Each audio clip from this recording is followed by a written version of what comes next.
Zebrafish की रीढ़ की हड्डी में पाए जाने वाला एक प्रोटीन जो डिस्क रख रखाव में सकारात्मक भूमिका निभाता है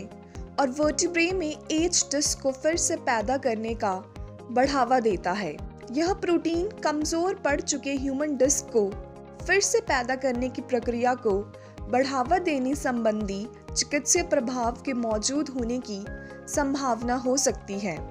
मनुष्यों में डिस्क स्वाभाविक रूप से कमजोर पड़ जाती है, जिससे पीठ के निचले हिस्से, गर्दन और अपेंडिज पेन सहित कई संबंधित स्वास्थ्य संबंधी समस्याएं होती हैं। वर्तमान में कमजोर पड़ चुके डिस्क के लिए केवल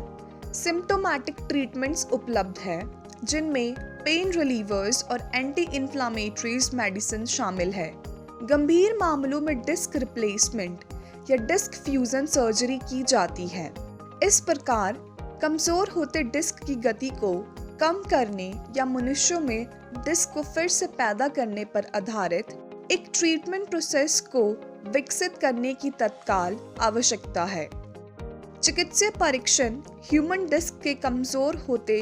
जाने के चरणों से संबंधित आवश्यक जानकारी प्रदान करते हैं, लेकिन डिस्क के रख रखाव में भूमिका निभाने वाली सेलुलर और मॉलिक्यूलर प्रोसेसेस के बारे में सीमित जानकारी उपलब्ध है। सबसे महत्वपूर्ण बात यह है कि कमजोर होते डिस्क की गति को कम करने या मनुष्यों में डिस्क को फिर से पैदा करने पर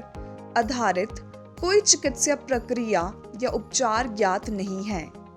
विज्ञान और प्रौद्योगिकी विभाग के स्वायत्त संस्थान Agarkar research institute ARI Pune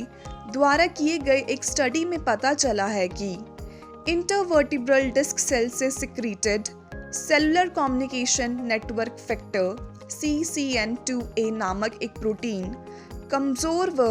उम्रदराज होते डिस्क में डिस्क को फिर से पैदा करने को उत्प्रेरित करता है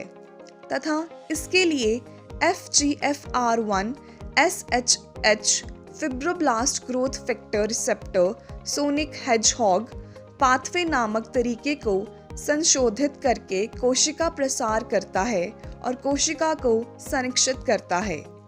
एक मॉडल जीव के रूप में जेब्राफिश का उपयोग करने वाला ये अध्ययन वीवो अध्ययन में पहला है, जो दिखाता है कि एंडोजीनियस सिग्नलिंग कैस्केड को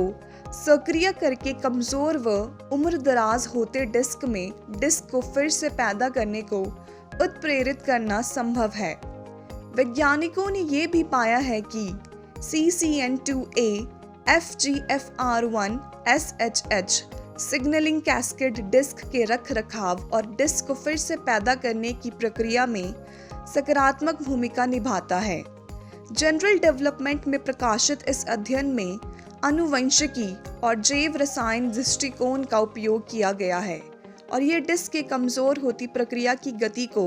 धीमी करने या कमजोर हो चुके मानव डिस्क में डिस्क को फिर से पैदा करने की प्रक्रिया को उत्प्रेरित करने के लिए एक नई रणनीति तैयार करने में मदद कर सकता है।